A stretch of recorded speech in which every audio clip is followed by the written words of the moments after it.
The night the trade was made, the wind over Dry Creek carried the sound of laughter that wasn't real laughter at all. It was sharp and hollow, spilling from the doors of the only saloon in town like broken glass. A dusty sign swung above it, creaking on a rusted hinge, while horses shifted and snorted at the rail, as if they too could feel something bad in the air. Inside, the light was yellow and thick with smoke. Men sat at crooked tables, cards in their hands and lies on their tongues. The piano in the corner was missing 3 keys, and the old man who played it never looked anyone in the eye. At the far end of the room, under a lantern that flickered more than it shined, sat Hank Mercer, a man with a face like dried leather, eyes always bloodshot, and a bottle of cheap whiskey clutched in his hand as if it was the only thing keeping him alive. Across from him, a dealer watched with bored eyes as Hank lost another hand of cards. Hank's hands shook as he threw his losing cards down. "That ain't right," he muttered, voice rough and thick. "You're cheatin' me." The dealer calmly picked up the cards. "Same story every night, Hank. Maybe you're just bad at cards." The men around the table chuckled. Hank's cheeks flushed red with anger and drink. He reached into his pocket for more coins and came up with nothing but lint and an old button. The bottle beside him was nearly empty. Panic began to creep into his eyes. "Deal again," he demanded. "I'll get you the money." The dealer shrugged. "No money, no game." Hank looked around the room like a trapped animal, eyes darting, heart pounding. He thought of the cold little shack he called home, of the cracked dishes, the thin blanket on the bed, the empty shelf where food should have been. He thought of the girl sitting by the window when he'd stormed out earlier, staring at the sky as if she could climb into it and disappear. Lily, 14 years old and already older than most people he knew. "I'll get you something worth more than coins," he said suddenly, words slurring together. The dealer laughed. "You got nothing worth more than a nickel, Hank." Hank's jaw clenched.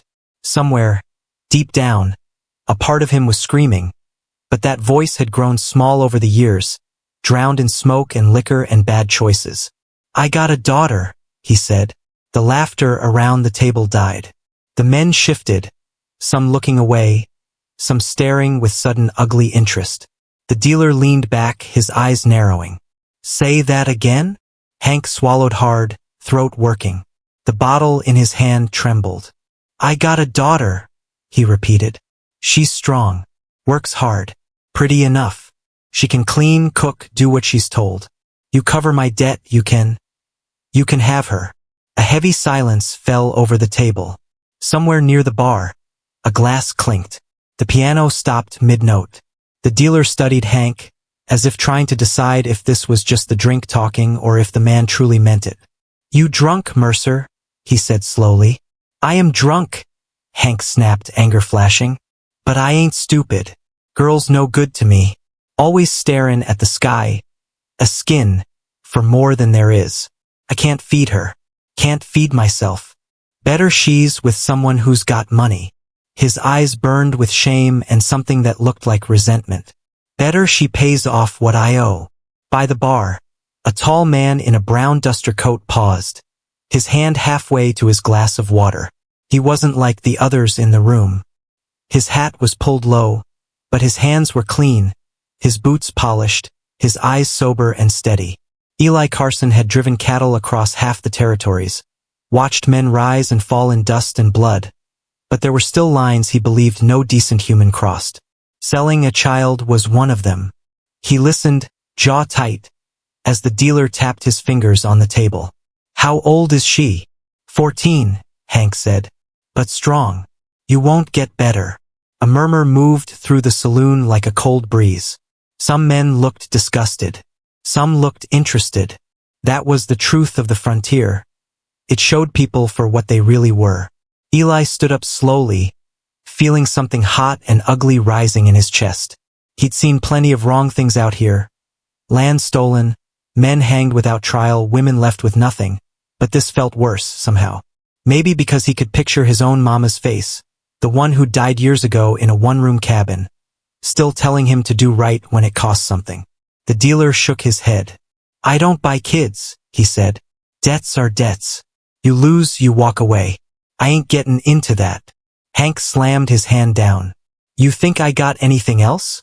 His voice cracked, bitter and wild. It's her or nothing.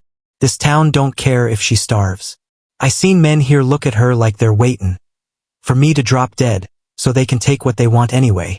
He glared around the room. At least this way I get something for her. Eli stepped forward.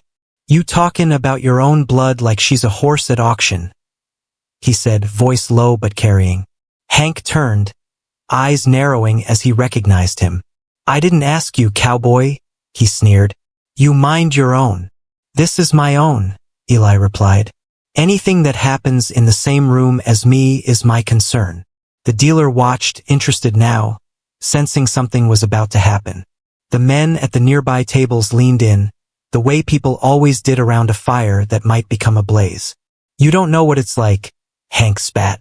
You with your clean coat and full pockets. You ain't woken up with your stomach twistin', and your kids staring at you like it's your fault the world's so empty. You ain't had folks refuse you work, 'cause you smell like yesterday's bottle. You ain't been laughed out of every door you knocked on. Eli looked at him, not with the hate Hank expected, but with something worse. Pity. You think you're the only man broke by life? Eli asked quietly. You think you're the only one who's buried folks, gone hungry, worked till his hands bled? Maybe you are the only one in this room who'd sell his child, though. Hank flinched as if struck. His mouth twisted. Easy for you to judge, he hissed. Easy for you to stand there and pretend you're better. Eli drew in a slow breath. The room waited. You said you'd sell her for your debt and a bottle, Eli said. That right? Hank lifted his chin, swallowing down whatever was left of his pride. That's right. My word stands. Eli turned his head and met the dealer's eyes. How much does he owe? The dealer shrugged. A little over $15 and his tab. Call it 20 with tonight's bottle. For a second Eli saw red. $20. That was all this man had decided his daughter was worth. $20 and a drink. Eli reached into his coat and pulled out his leather wallet. The edges were worn from years of use, the inside lined with bills that represented months of work moving cattle across rough land. He counted out the money slowly, the bills snapping softly in the quiet room, and laid them on the table in front of the dealer. Then he looked Hank in the eye. Her father sold her for a bottle of whiskey, Eli said, his voice steady, carrying to every corner of the saloon. I'd pay double to save her life. A ripple moved through the room. The dealer's eyebrows rose.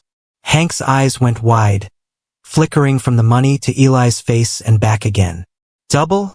He repeated hoarsely. Eli added another $20 to the pile. That's 40, he said. Enough to clear his debt twice over. Enough for him to drink himself senseless for a month if he wants.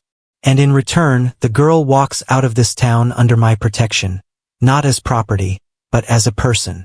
You write it down. You sign off his debt. Make it official. The dealer hesitated. I ain't sure I got the right to sign off a girl like a calf with a brand. You just said you don't buy kids, Eli replied. I ain't a skin you two.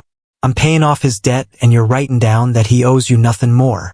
What he gave up to get that is his business, and God help him. Hank's breathing came hard and fast. $40. It was more money than he'd seen in one place in years. The thought of it made his hands itch. He imagined the burn of whiskey in his throat, the blur, the quiet in his head when the noise died down into a soft, numb haze. You can't just take her, he said weakly, though even he heard how empty it sounded. She's my daughter. You said that like it meant nothing 5 minutes ago, Eli replied. You already put her on the table. You already sold her in your heart. I'm just making sure she don't end up with someone who'll treat her worse than you have. The dealer, who had never liked Hank much anyway, decided. He scooped up the bills, smoothed them out, and reached for a scrap of paper and a stub of a pencil. In a few tight, messy lines he wrote out a note. Hank Mercer's debt is cleared in full. No further claims. He signed his name and slid it across the table. Debt's done, he said. Fair and clean. Eli didn't pick up the paper. He didn't care about the dealer's comfort. His eyes stayed locked on Hank. Where is she?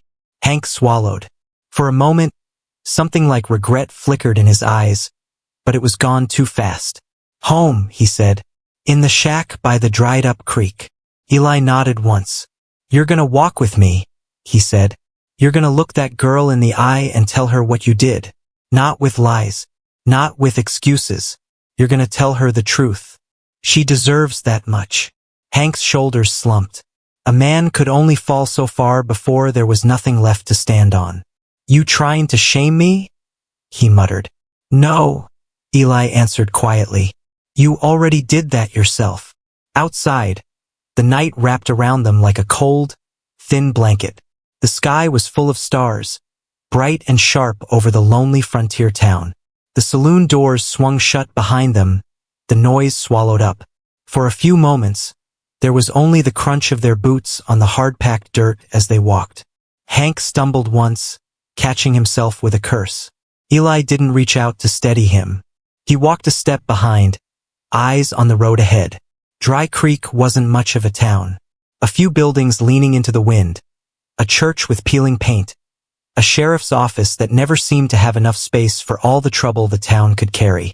Down past the last house, where the land sank a little, sat a shack made of warped boards and patchwork tin. A lantern burned weakly inside, its glow barely reaching the broken fence. As they approached, they heard a soft voice. It was singing. Eli slowed. Hank did too, hanging his head. The voice drifted through the cracks, low and gentle, as if trying to keep the walls from falling apart. Eli recognized the tune. It was an old hymn about rivers and mercy, but the words were changed, made up on the spot, more like a prayer than a song.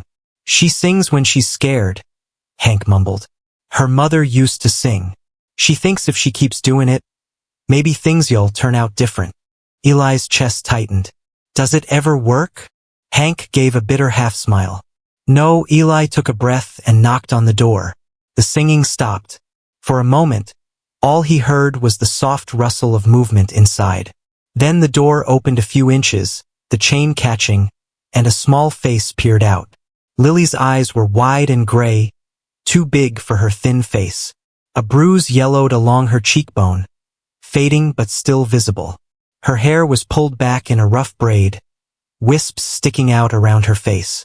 When she saw Hank behind Eli, relief and worry flashed across her features at the same time. Papa, she said. You're late. Then her eyes moved to Eli, cautious. Who's he? Hank couldn't meet her gaze. Eli took off his hat, holding it in front of him. Evenin', miss, he said gently.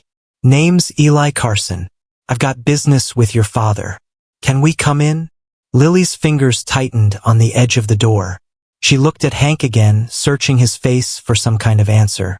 He shifted under her gaze. Let him in, Hank muttered. It's fine.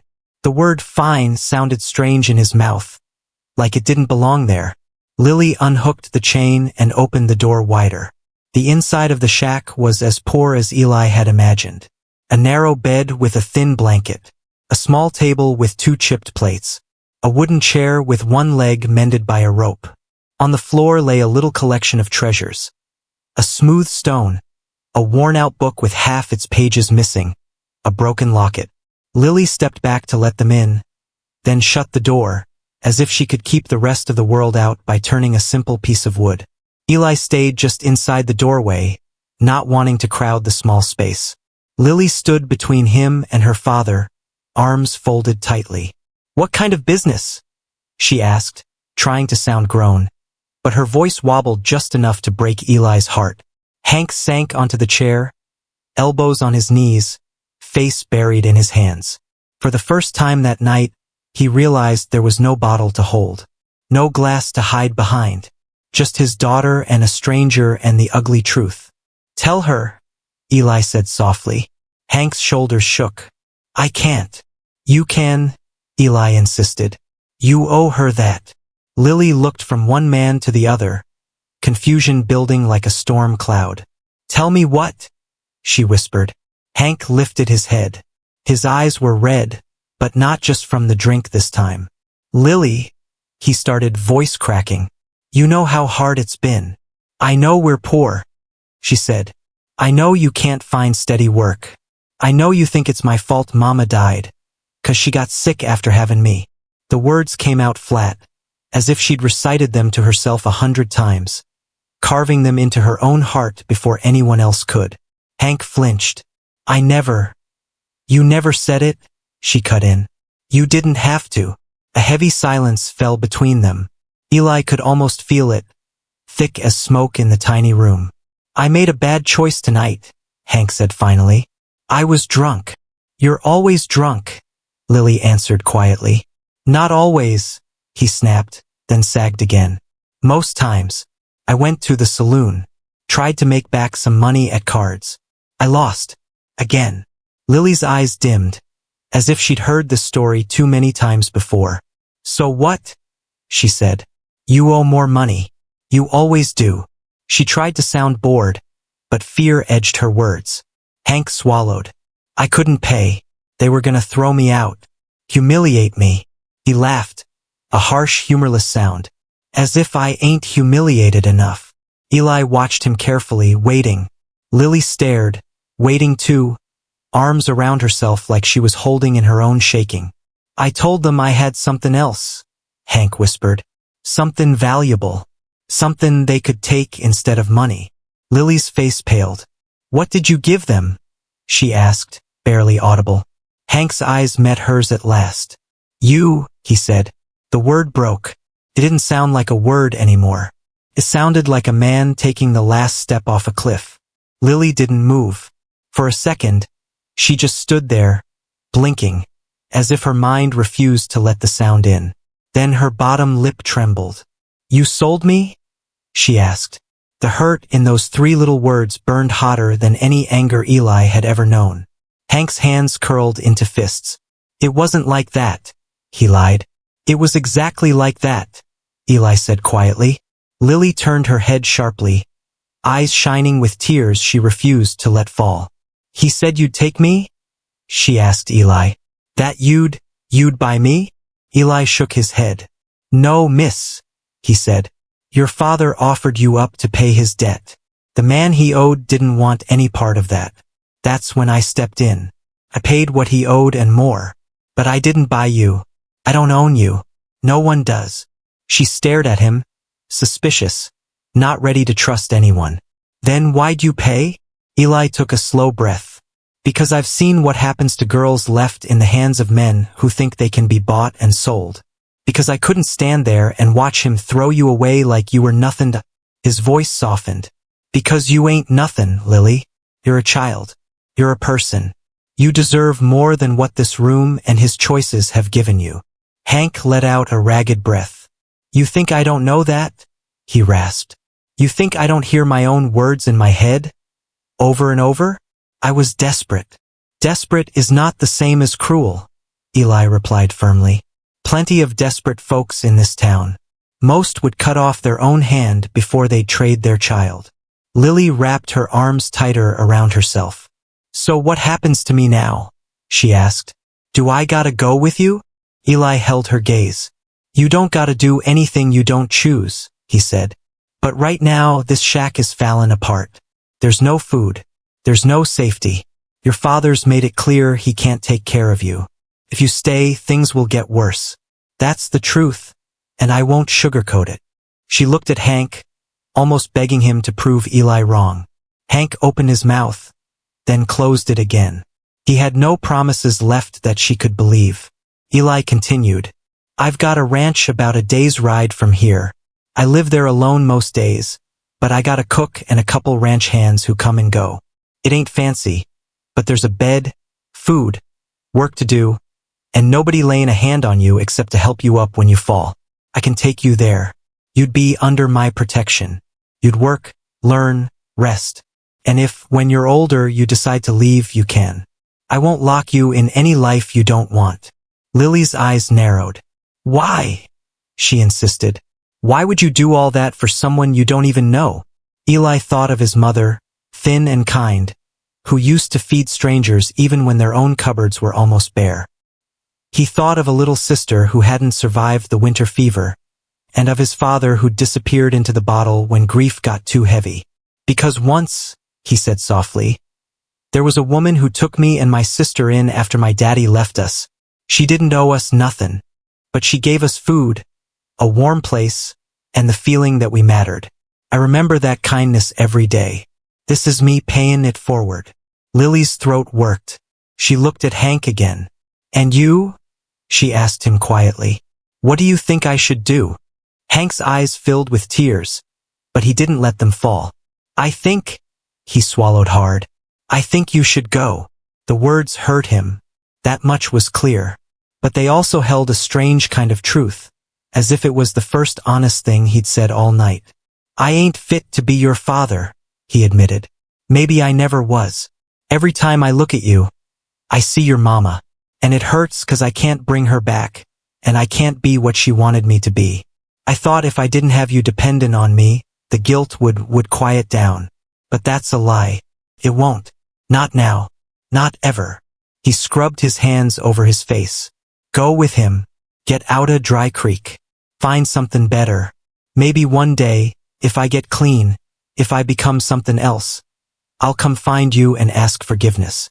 And if you spit in my face, I'll deserve it. Lily stared at him, something breaking and hardening inside her all at once. You're my papa, she whispered. You always been my papa, even when you hurt me, even when you scared me. I used to think if I sang enough or prayed enough, you'd turn back into the man Mama told me you were at the start. She shook her head. But singin' and prayin' ain't magic, I guess. Hank covered his mouth with his hand, shoulders shaking silently. Eli looked away, giving them that moment. I don't hate you, Lily continued, voice small but fierce. I wish I did, 'cause it'd be easier, but I don't. I just can't stay here no more. She turned to Eli. Will they treat me like a servant? Like I'm less than them? No, miss, Eli said. You'll work, 'cause everyone on a ranch does, but you'll eat what we eat. Sleep safe. Talk when you want.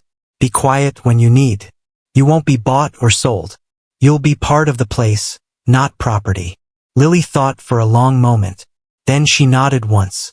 Okay, she said. I'll go. The words hung in the air, heavy and light at the same time. Eli felt something loosen in his chest. We leave at first light, he said. You've got a few hours to gather whatever you want to take. Lily glanced at her small collection of treasures on the floor and gave a little sad smile. Won't take long, she murmured. Hank stood suddenly, as if the walls were closing in on him. I need air, he said hoarsely. I'll be outside. Lily flinched, as if she expected him to run. Maybe he expected it too.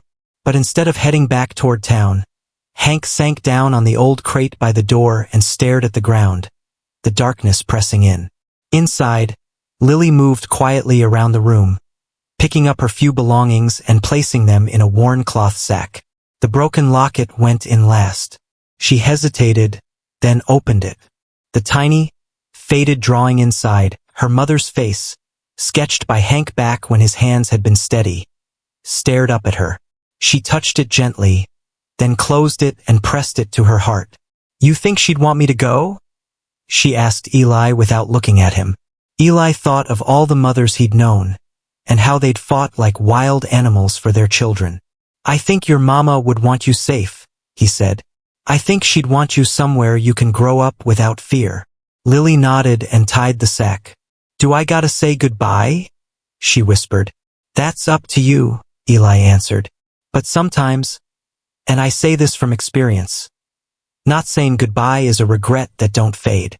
Lily stood there for a moment, the weight of the night pressing on her small shoulders. Then she walked to the door and stepped outside.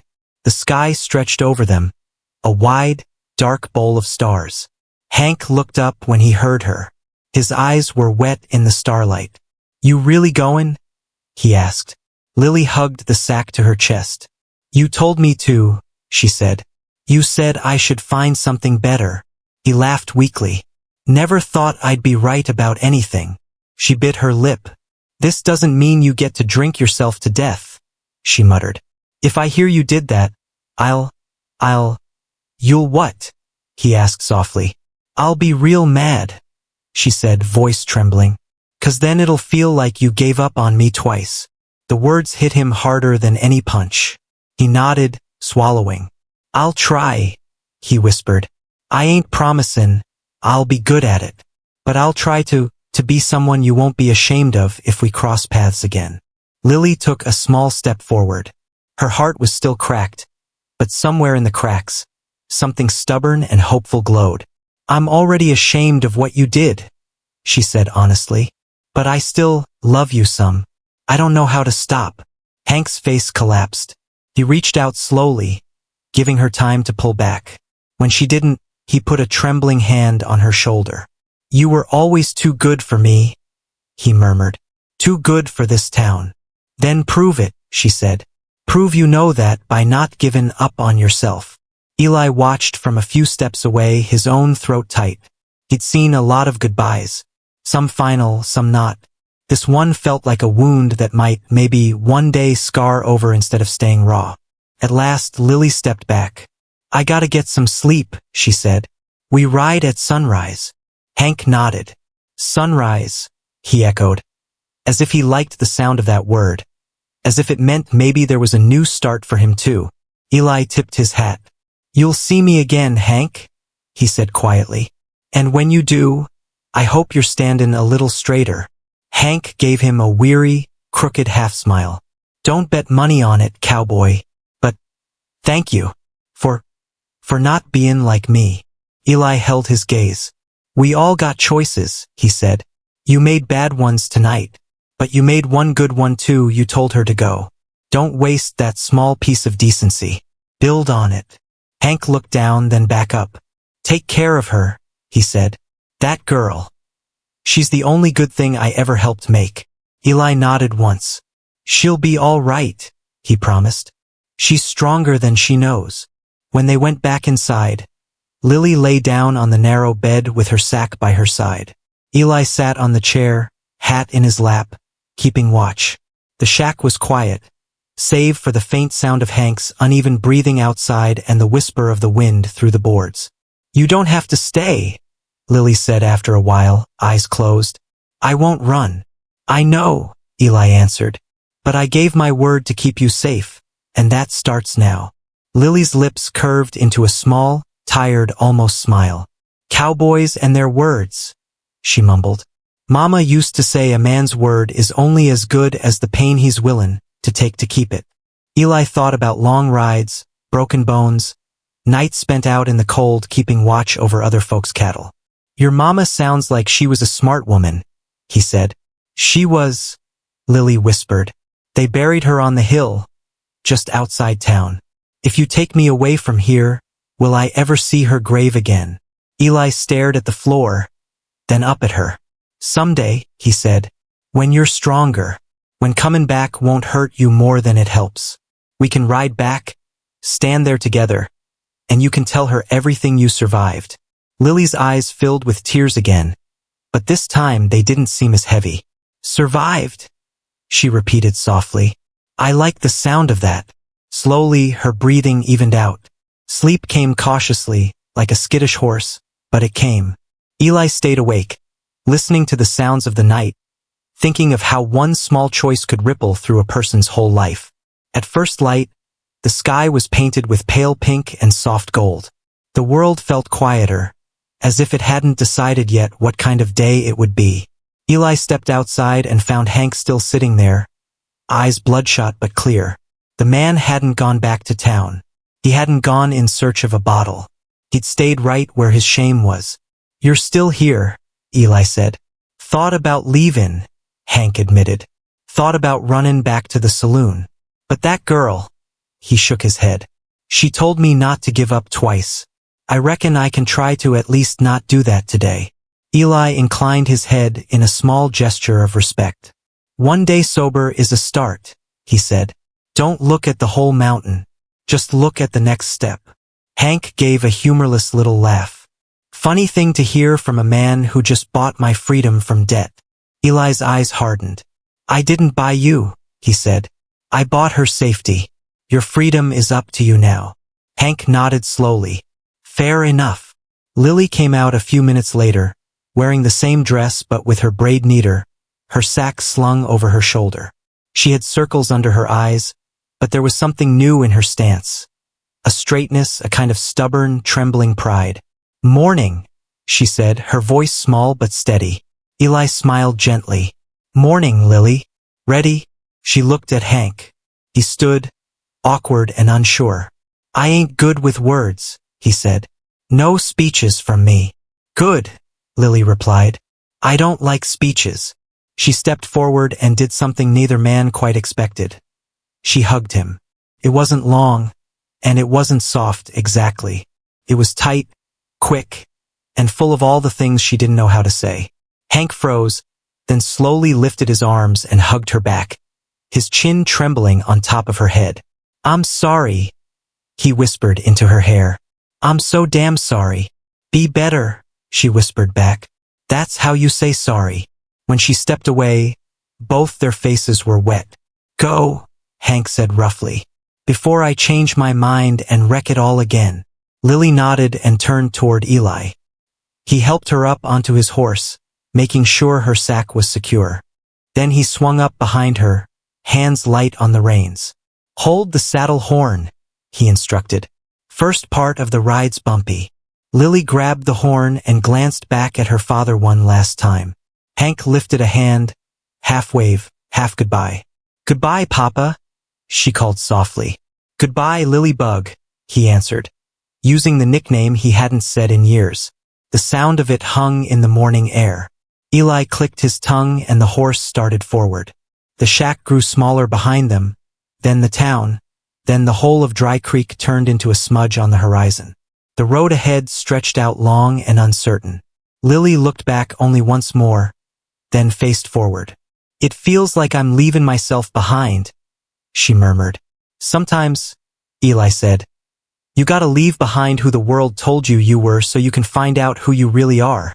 She thought about that as the land rolled by. Dust, scrub, open sky. She thought about the bottle that had been worth more than her in her father's eyes and the man who'd said he'd pay double, not to own her, but to save her. Somewhere inside, a seed of something new began to grow. Not trust. She wasn't ready for that. But maybe the beginning of hope. They rode in silence for a while, the horse's steady gait the only rhythm between them. The sun climbed higher, warming Lily's shoulders and turning the dust around them into a pale haze. The farther they got from Dry Creek, the lighter the air felt, even if the weight inside her chest hadn't lifted yet. Eli kept his eyes on the trail, giving her space. He'd learned long ago that not every quiet needed to be filled. But after a time he spoke, his voice calm and easy, like he was just talking about the weather. "You ever been outside Dry Creek before?" he asked. Lily shook her head. "No. Mama used to talk about other towns. Said once she wanted to see the ocean. But we never went anywhere." "The ocean's big," Eli said. "Bigger than anything you can picture. First time I saw it, I thought it looked like the world just kept going and going, no end to it. Made my problems feel small for a while." Lily squinted at the horizon. All she saw was more land, more sky. "You think I'll ever see it?" she asked. "If you want to bad enough and you keep livin'," Eli replied. "Life's long, Lily. Longer than it feels when you're stuck in one bad moment." She thought about that. Life felt long and short all at once. Long when the nights dragged on in the shack, listening to her father yelling at shadows. Short when she remembered the days with her mama, warm and bright like they belonged to another person entirely. "You gonna make me change my name?" she asked suddenly. The question surprised even her. Eli frowned slightly. "Why would I do that?" "He sold me," Lily said quietly. "Feels like maybe I shouldn't be Lily Mercer anymore. Maybe that name's too used up." Eli's hands tightened slightly on the reins. "Look," he said. "What your father did don't erase who you are. Your name ain't dirty just 'cause he made a dirty choice. Lily is still Lily. Mercer is still what your mama answered to when she smiled. That part matters more than what he did under it." She was quiet for a moment, then nodded slowly. "Mama used to say my name like it was a song," she whispered. Guess I don't want to throw that away. Then don't, Eli said simply. Hold on to the parts that came from love. Let the rest fall off you like old dust. They rode on until the sun sat high overhead and the horse's breath came heavier. Eli slowed him near a crooked cluster of rocks where a thin line of water ran through a shallow ditch. We'll rest here a bit, he said. He slid down first, then helped Lily to the ground. Her legs trembled from the long ride. She hadn't realized how tightly she'd been holding herself. Sit. Eli nodded toward a flat rock. Stretch your feet out. Don't worry, the horse won't leave us. He likes people who talk soft and don't pull his mane. Lily obeyed, lowering herself carefully. She watched as Eli loosened the saddle straps and let the horse drink from the little stream. Then he reached into a leather bag and pulled out some jerky, a small loaf of bread, and a canteen. He tore the bread in half and handed her a piece. Ain't much of a feast, he said, but it'll keep us going till we get home. Lily stared at the bread. Back at the shack, there had been nights when she went to sleep with nothing in her stomach but water and prayers. Having someone simply offer her food because she was there felt strange. You always share? She asked cautiously. Eli smiled faintly. I ain't a perfect man, Lily, but I try not to eat in front of hungry people. My mama would come back and haunt me if I did. Lily took a bite. It was plain but soft, a little sweet even. Her eyes closed for a second. This tastes like the church bread Mrs. Kelly used to bake, she murmured. She gave us some once after Mama died. Eli watched her, noting the way she savored each bite like it was precious. He thought again of how little she must have had. You got any folks besides your papa? He asked. Aunts, uncles, grandparents? Lily shook her head. Mama was from far off. Some town with a river. I don't remember the name. Her folks didn't like that she married Papa. Said he was too wild and not careful with money. Guess they were right. She took another small bite. Papa's folks were gone before I was born. Or that's what he said. Could be he just didn't want to talk about them. Some people run from their own past, Eli said. Think if they don't say the names, the memories disappear. But that's not how it works. How does it work? Lily asked. Eli chewed a piece of jerky thoughtfully. You either face what came before you and decide what to keep, or you pretend it don't exist and let it control you from the dark. Your father's doing the second. You get the chance to do the first. Lily stared at the water trickling in the ditch. He really sold me, she said, as if saying it out loud might make it feel less unreal. If you hadn't been there, her voice trailed off. Eli's jaw clenched. He'd seen what happened to girls without protection. It was one of the few things in this harsh land that could still wake him in a cold sweat. Don't finish that thought, he said gently. Whatever might have happened didn't. That matters more than the what-ifs. She nodded, but her hand drifted unconsciously to the bruise on her cheek. He hit you? Eli asked quietly. She flicked her eyes up at him. Sometimes, she admitted. Mostly when the bottle was louder than his own thoughts. Sometimes he'd cry after and say he didn't mean to. Then he'd do it again next week. Did he ever hit you when he was sober? Eli pressed. Lily thought back. Once, she whispered. After Mama died, I broke a cup by accident. He slapped me so hard I fell. Then he sat in the corner and shook like he was the one hurt. I stayed in my room and didn't make a sound. Next day he pretended it didn't happen. Eli's hand tightened around the canteen. You need to hear something clear, he said. That wasn't your fault. Not one bit. Grown men are responsible for what their hands do, no matter how sad or drunk or angry they are. Lily shrugged one shoulder. People in town said I reminded him of everything he lost. Mrs. Kelly once said, sometimes love hurts too much, and folks break. Maybe that's what happened. Sometimes, Eli agreed. But breakin' don't give you the right to break others. Your mama wouldn't have wanted his hurt to land on you. Lily's eyes softened at the mention of her mother. She used to hold my face in both hands and say, You are not a burden, Lily. You're a blessing. Don't let anybody tell you different. Not even me on my worst day. Eli felt a sting in his chest. She was right, he said. You remember those words. Carve them into your heart deeper than any of his. Lily looked at him closely. Did your daddy hit you? She asked. Eli considered lying, then decided against it. If he expected honesty from her, he owed her the same. Once, he said. He got drunk after my sister died. Hit me when I tried to take the bottle away. When he sobered up, he cried like a child. Told me he saw my sister's face instead of mine and just swung. He never touched me in anger again after that. But he kept drinking. And one day he just never came back. Lily listened, eyes wide. You hate him? No, Eli said after a long pause. I don't. I hate what he chose. I hate what the bottle turned him into. But hating him would have chained me to him forever. I decided I'd rather be free. So I let go. Mostly. Some days it's harder than others. How do you let go? She whispered. Eli gave a small, sad smile. One morning at a time. You wake up, you choose not to let their choices be the only story you live in. You write your own word by word. You're starting that today. The wind shifted, brushing across Lily's face, drying the dampness on her cheeks. She finished her bread slowly, then drank from the canteen when Eli handed it to her. Thank you, she said, for not talking to me like I'm 5 or like I'm broken beyond fixin'. You're welcome, Eli replied.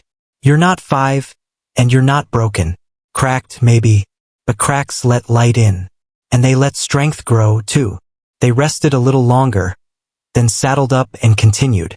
As the sun began its slow slide downward, the land ahead changed. The flat dust gave way to gentle hills, with scattered trees standing like quiet sentries. In the distance, Lily saw fences, straight lines cutting across the earth, posts standing in rows. Is that your place? She asked, a mix of hope and nerves in her voice. Eli followed her gaze. That's the start of it, he said. My ranch is called 3 Rivers. There's more land beyond what you see. Fields, pastures, a small stream, a house, a barn that always needs fixin'. It ain't grand, but it's solid. It's home. Lily's fingers tightened around the saddle horn. What if they don't like me there? They? Eli echoed. You said you had a cook and ranch hands, she reminded him. What if they think I don't belong? What if they think I'm trouble? They'll think what I tell 'em to think at first, Eli said. And I'll tell 'em you're under my protection, that you're to be treated with respect. After that, they'll form their own opinions, but I picked 'em 'cause they're decent. Not perfect, but decent. What if? Lily hesitated, cheeks warming with embarrassment. What if they think you bought me for something bad? Eli felt a flare of anger at the thought, not at her, but at the world that had taught her to ask that question. Then they ain't the men I think they are, and they'll be gone, he said firmly. Let me be clear, Lily. I won't ever touch you in a way that makes you feel small or scared. If I ever do something that sets your instincts screamin', you tell me right then and there, out loud. I won't be offended. You got the right to speak up. Lily stared at him. You really mean that? Yes, he said simply. I've seen too many girls taught to hush their own alarm bells. You don't do that on my land. Deal? She nodded slowly. Deal. As they rode closer, the outline of the ranch came into view.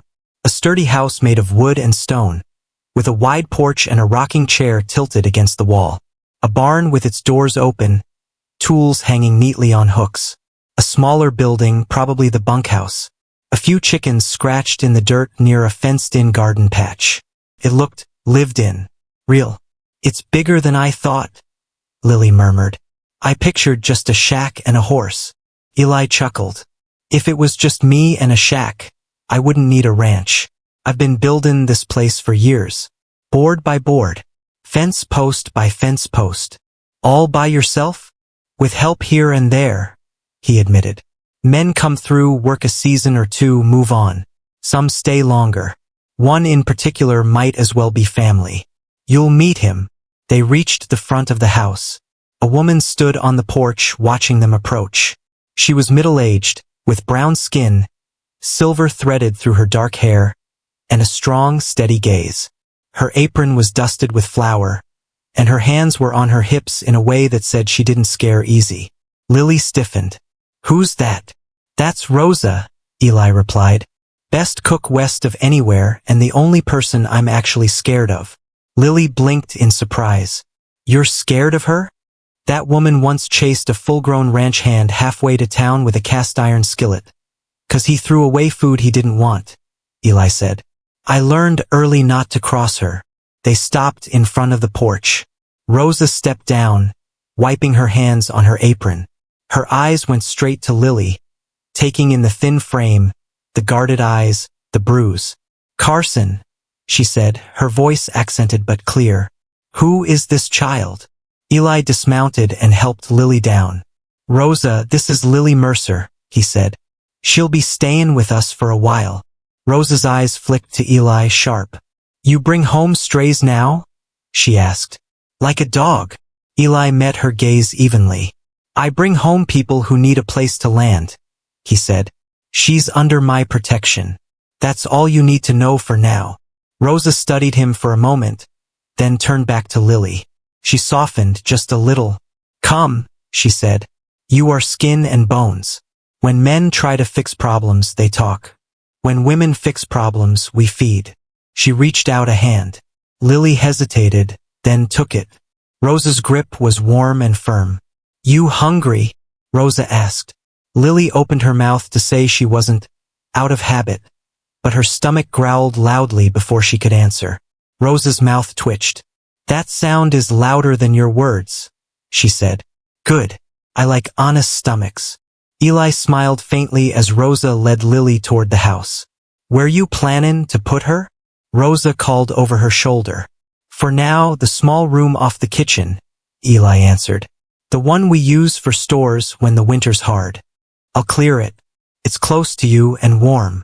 "Close to me," Rosa repeated, approving. "Good. A girl needs a woman near." Lily kept stealing glances at Eli, as if afraid he might disappear and she'd wake up back in the shack. "You comin' in?" she asked. "In a minute," he said. "Gotta see to the horse. Talk to Tom if he's back from the north pasture. You're safe here, Lily. Rosa'll take care of you better than I can today." For a moment, panic raced through her. Safe. The word felt too big, too good. "You swear?" she pressed. "On your mama's memory?" Eli's eyes softened. "On my mama's memory," he said. "You have my word." She nodded, letting Rosa guide her up the steps and through the door. The inside of the house smelled like bread and soup and something Lily had almost forgotten. Cleanliness. The wooden floor was swept. A blue quilt lay neatly folded over the back of a chair. A shelf held books, real books with unbroken spines. Lily stared. "Sit," Rosa ordered, pointing to a chair at the table. Lily sat. Rosa ladled soup from a pot into a bowl and set it in front of her, along with a thick slice of bread. "Eat," Rosa said. "Don't rush. Nobody is taking it away from you." Lily wrapped her hands around the warm bowl. The steam rose, carrying the scent of herbs and meat. "Thank you," she whispered. Rosa nodded briskly. "We say grace in our own ways in this house," she said. "Some pray loud, some pray quiet, some just say thank you in their hearts. Up to you." Lily nodded and bowed her head for a second, whispering in her mind, "Thank you for not letting me be sold all the way." Then she began to eat. The first spoonful nearly broke her. It tasted like home and like something she'd never had before at the same time. Tears slipped down her cheeks without her permission. Rosa pretended not to see for a minute, busying herself at the counter. But after a while she came back, laid a clean cloth beside Lily's bowl and said quietly, "In this kitchen, tears are allowed. We wash them with dishwater later. You understand?" Lily nodded, wiping her eyes. "I understand." "Good," Rosa said. "You stay long enough, I'll teach you to cook. A girl who knows her way around a stove never starves. That's power people don't talk about, but it is." "I'd like that," Lily said shyly. "My mama used to let me stir the pot. Papa said I wasted wood and food." Rosa snorted. Your papa sounds like a man who has never been properly hungry and grateful at the same time. Never mind him. You will learn. We start tomorrow. Tomorrow. Lily blinked. You don't think I'm in the way? Everyone is in the way when they first arrive, Rosa said. Then they learn where to stand.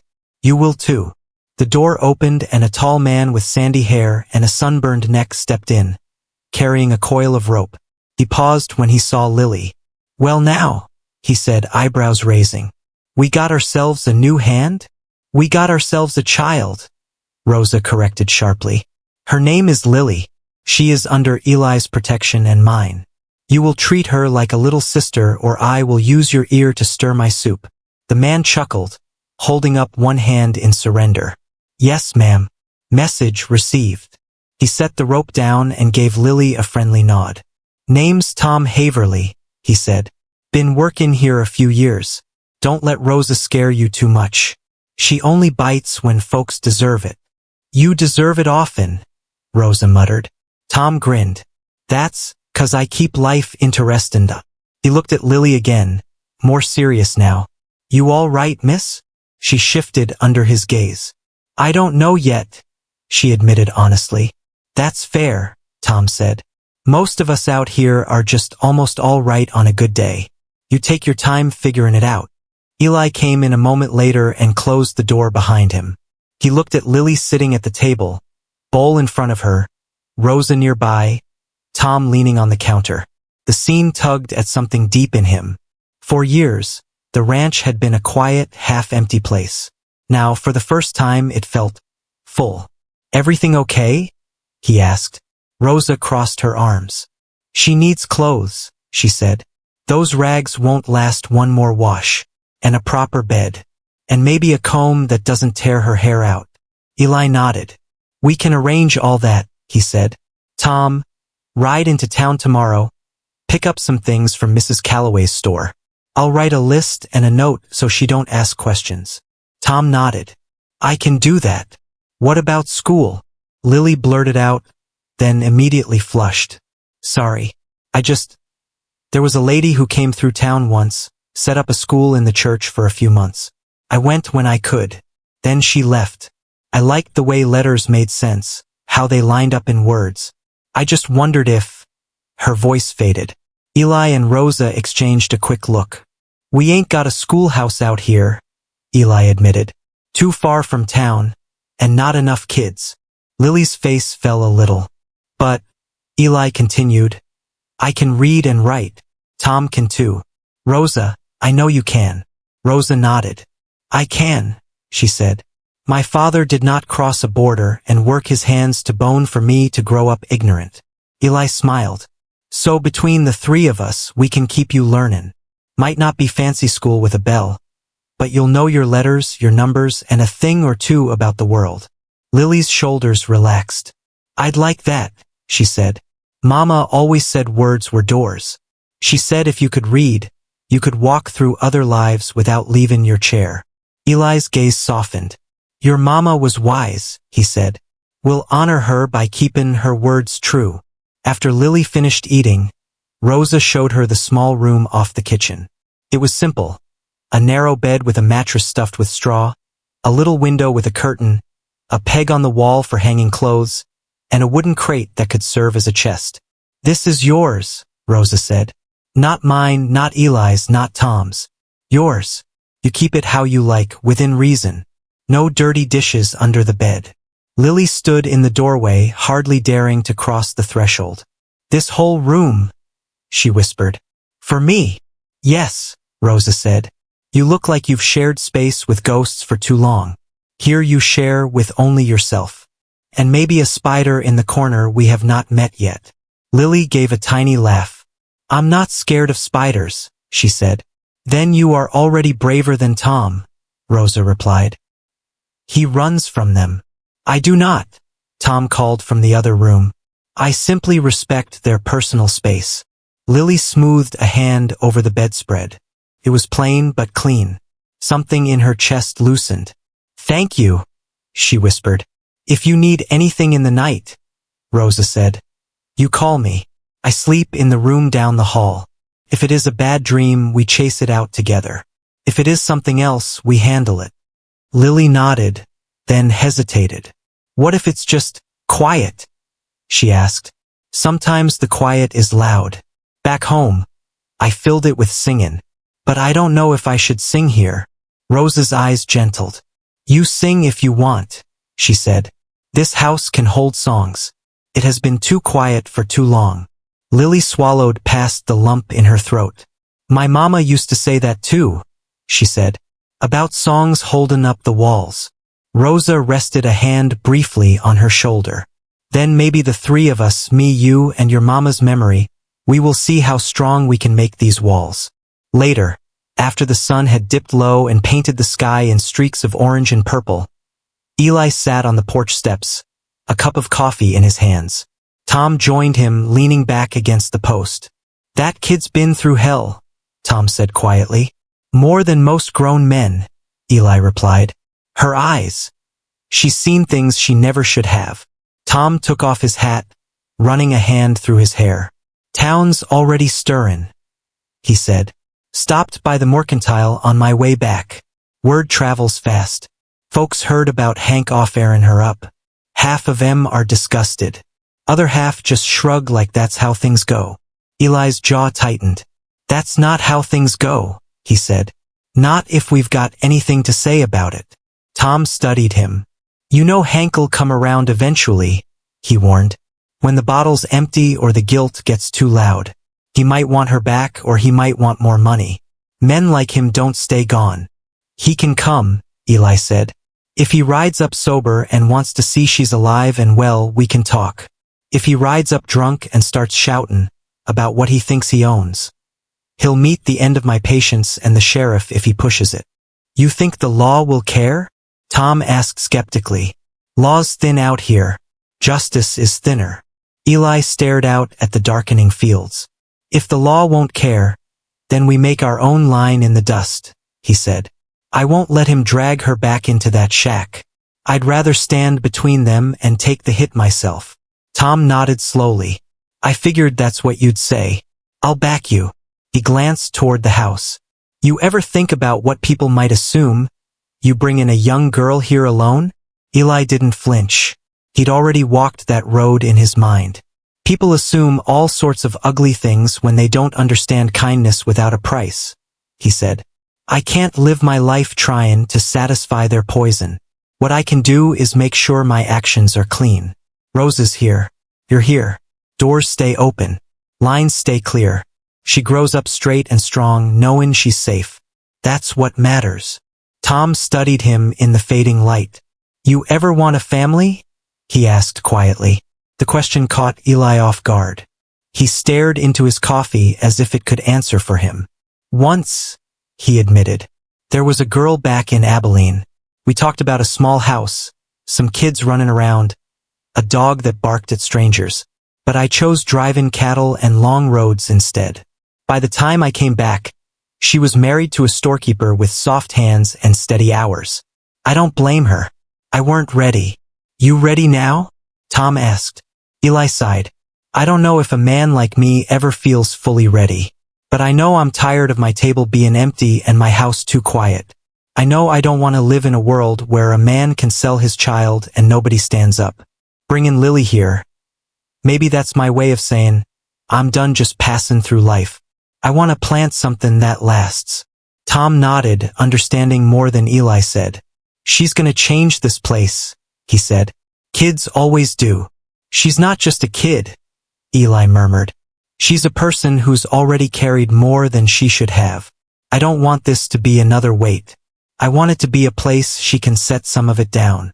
Inside the house, Lily lay on her new bed, eyes open, listening. She could hear the faint murmur of voices from the porch, Rosa humming softly in the kitchen as she wiped things down. The creak of the house settling into the night sounded safe. The word still made her uneasy, but she liked how it felt on her tongue when she whispered it into the darkness. She touched the locket at her neck. Mama, she whispered. I don't know if you can hear me. They said talking to the dead wasn't proper, but I don't care. I just want to say, I'm not in the shack anymore. Papa did something bad. Real bad. But a cowboy stepped in. He said he'd pay double to save me, not own me. I think you'd have liked him. He's quiet but kind. There's a woman here, too. Rosa. She's strong like you. She makes soup that tastes like forgiveness. A tear slid down her temple into her hair. I'm scared, she admitted softly.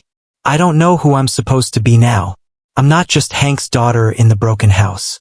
I'm not sure I deserve all this. She remembered Eli's words. You are not nothing. You're a child. You're a person.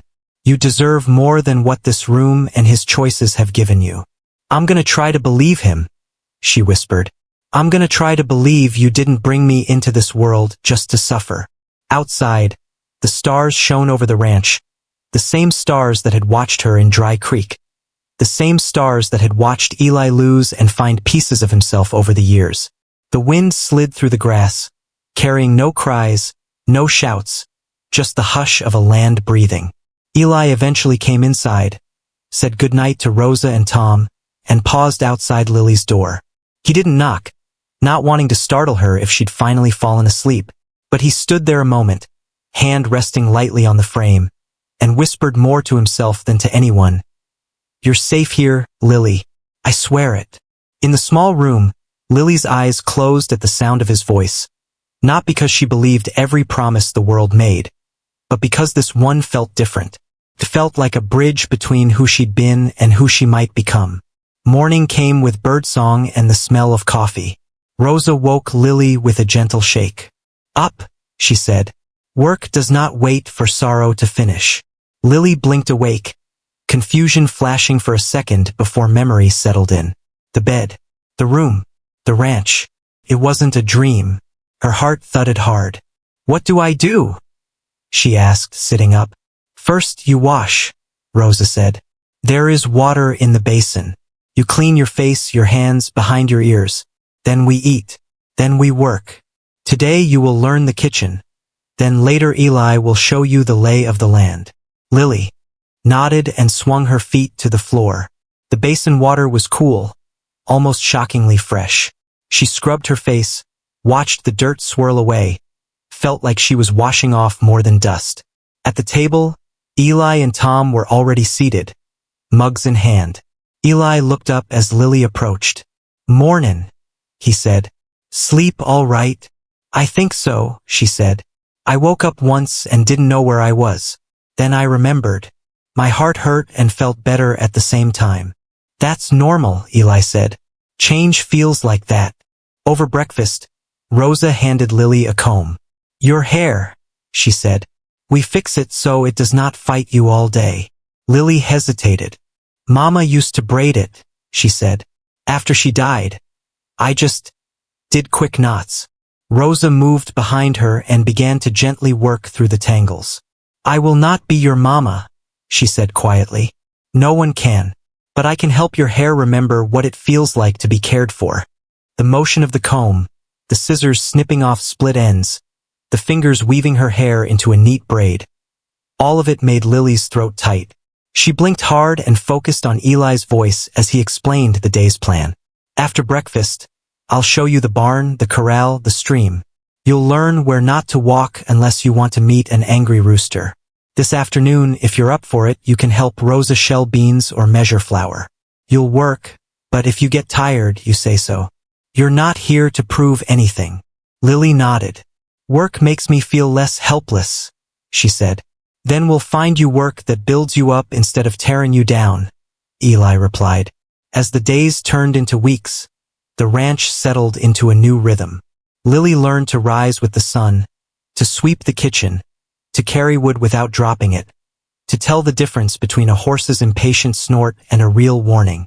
She learned how Rosa liked her vegetables chopped, how Tom always hummed the same tune when he fixed fences, how Eli sometimes stared at the horizon when he thought no one was watching, like he was looking for someone he'd left behind long ago. There were hard days, nights when Lily woke up from dreams of her father's voice and couldn't breathe until she heard the low murmur of Eli and Tom talking or Rosa's soft snore down the hall. Days when a sudden sound made her flinch, her whole body remembering old blows. Once, When Tom dropped a metal bucket and it clanged on the stone, she ducked and covered her head without thinking. The ranch went quiet. Tom's face crumpled. "I'm sorry, Lily," he said immediately. "I should have warned you." She straightened slowly, cheeks burning. "It's not your fault," she said. "My body just thinks noise means pain." Eli had stepped over then, not touching her, but standing close. "We can teach your body new lessons," he said quietly. "Noise can mean dropped buckets, laughter, a storm comin', not just harm." She nodded, breathing hard, and they moved on. But each time she flinched and nobody hit her, a tiny piece of the old fear loosened. Rosa taught her how to knead bread, how to taste soup and know what it needed, how to fix a torn shirt with small, even stitches.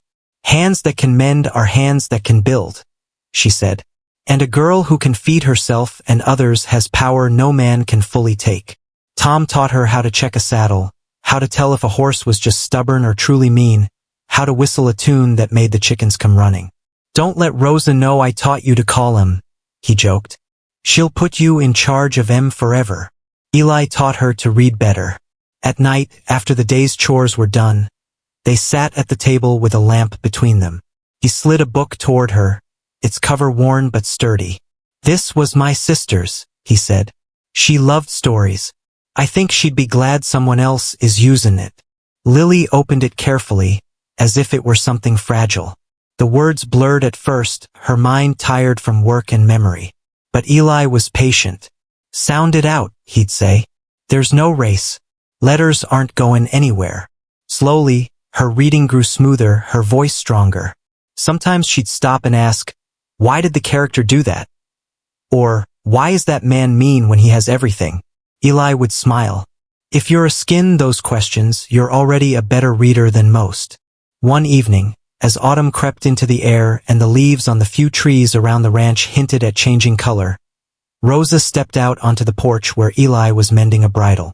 Lily sat a little ways off, humming softly as she threaded dried apple slices onto a string. "She is different," Rosa said quietly, nodding toward Lily.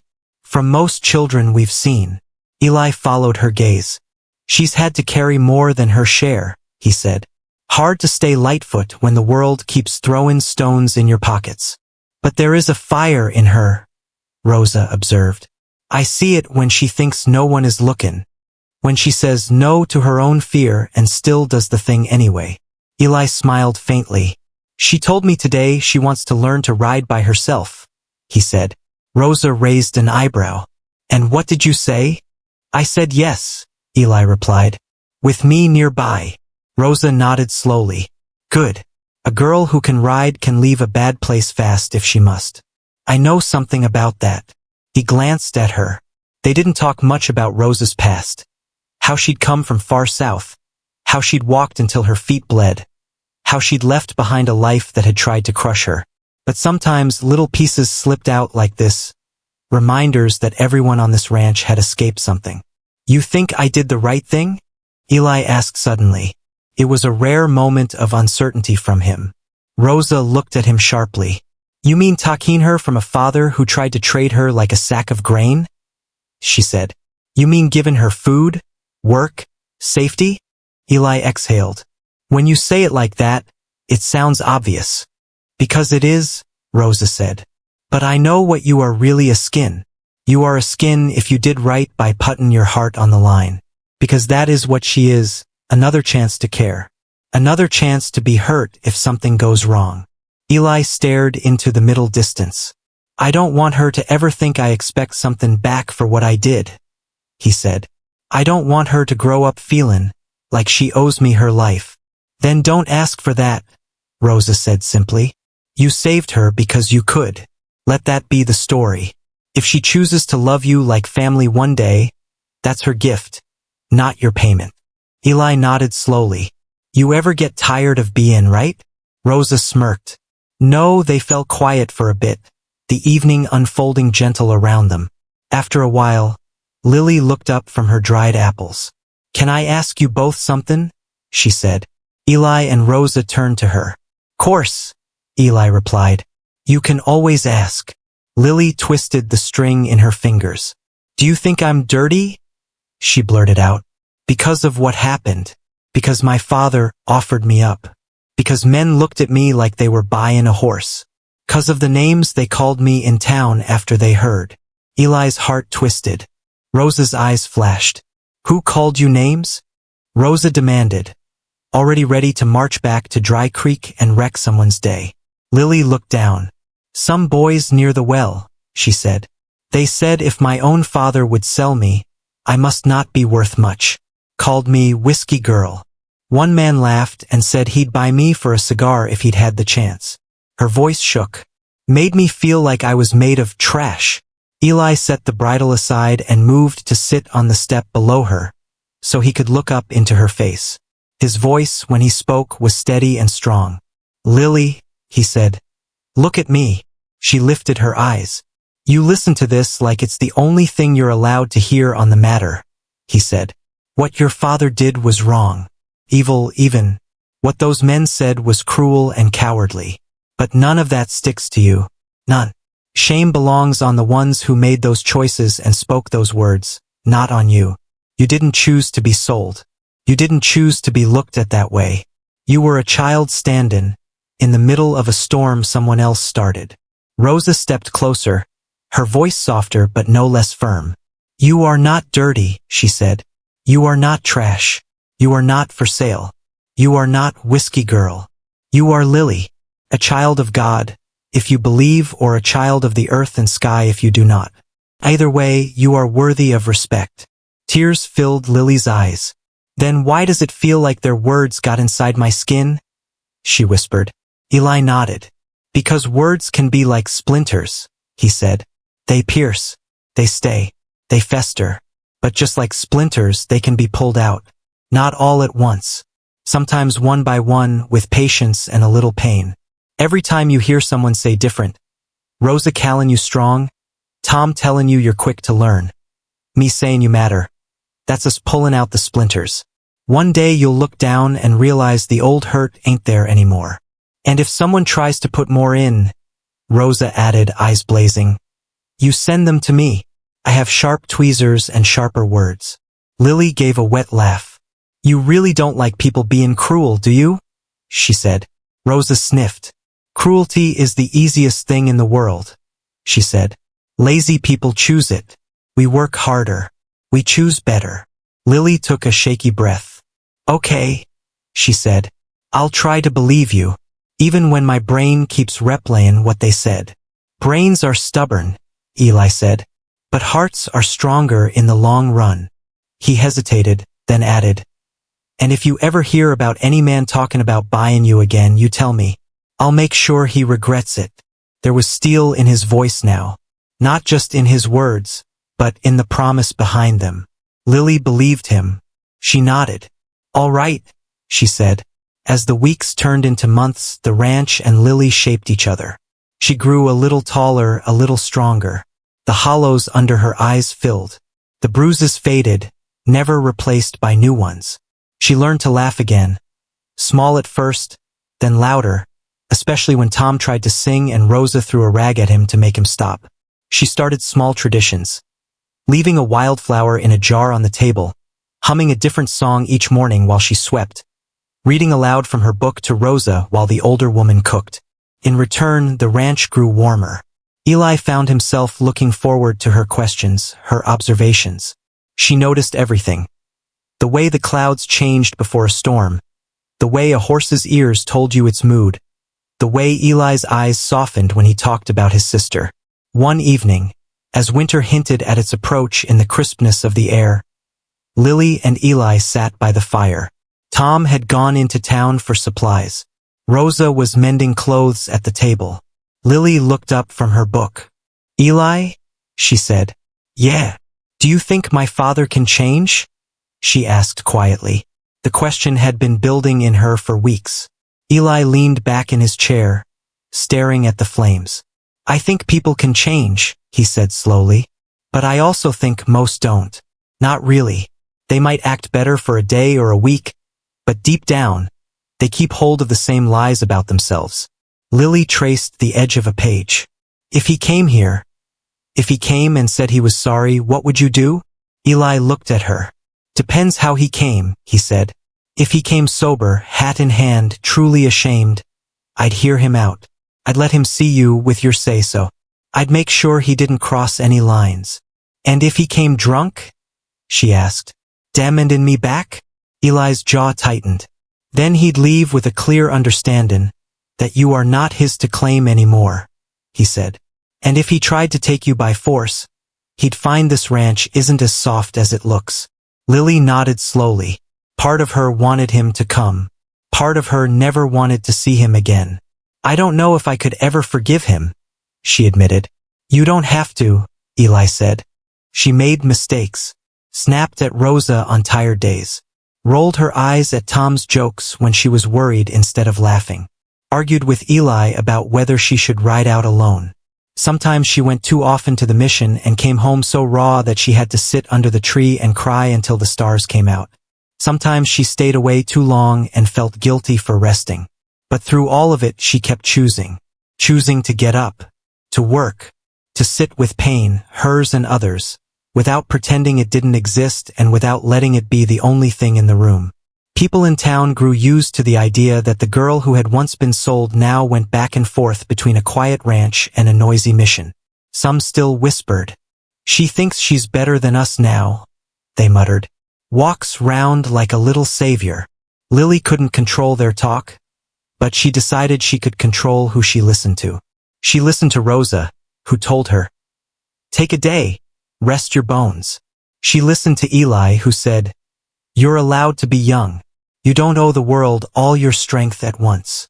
She listened to the girls at the mission, who sometimes told her, "Seeing you come back, again and again, makes me feel like I might be worth coming back for too." She listened to herself, growing slowly more confident in the sound of her own mind. One crisp morning, years after the day she first arrived on the ranch bruised and thin, she stood at the edge of the property, looking out at the land. The cottonwood's shade now covered a wide circle. Children, Tom's sister's kids visiting for the summer, played underneath it, their laughter ringing out. Rosa called from the porch, apron fluttering. Eli leaned in the doorway, arms crossed, watching as Lily saddled a horse with the ease of long practice. "You sure you don't want me to ride in with you?" he asked for the 100th time. Lily smiled. "I've been riding this road for years," she reminded him. "You got fences to mend. And I got things to talk to Claire about that you don't need to hear every detail of." "Fair enough," he said. His eyes softened. "Still, I'll be staring at that road till you come back." She mounted the horse, settling into the saddle like it was an extension of her own body. "I'll be back," she promised. "I always come back." As she rode away, the ranch shrinking behind her and the town and mission ahead, she felt the familiar mix of fear and purpose. The road between her two worlds had worn smooth under her and Eli's horses over time. She knew its turns, its ruts, its small surprises. But she also knew that each trip was different. Each girl at the mission carrying a story that might echo hers in some places and diverge in others. At the mission that day, a new girl sat in the corner, arms wrapped around her knees, eyes blank and too old. Lily set down her basket, went to her usual spot, and waited. She had learned not to rush. Eventually, the girl glanced over. "Who are you?" she asked, voice rough. Lily smiled gently. "Name's Lily," she said. "I'm from a ranch with a tree named Hope. I used to think my life ended the day my father sold me for a bottle of whiskey. Turned out, it was the middle of my story, not the end." The girl blinked, something like interest flickering. "Is that?" She hesitated. "Is that allowed? For it not to be the end?" Lily sat back, comfortable in the truth she'd fought hard to claim. "Yeah," she said. "It is. Folks might try to tell you different. Might try to keep you stuck in the worst thing that happened to you. But your story's yours. You get to keep writing it." The girl looked down at her hands. "I don't know how," she whispered. Lily thought of all the times she'd said the same thing. To Eli, to Rosa, to herself in the dark. "That's okay," she said. "You don't have to write the whole thing today. You just have to decide one thing. That you're more than what they did to you. The rest we figure out as we go. Outside, the wind stirred the trees. Miles away, a cottonwood swayed, its leaves whispering in a language older than saloons and missions and whispered gossip. A language of roots holding fast and branches reaching higher. On a quiet piece of western land, a cowboy, a cook, and a ranch hand moved through their day, leaving space at the table for the girl who would return at dusk, a little more tired and a little more certain each time that her life was not, and never had been, a debt to be paid with her body. It was a story, complicated, painful, stubbornly hopeful. And every day she drew breath, she claimed the right to tell it on her own terms.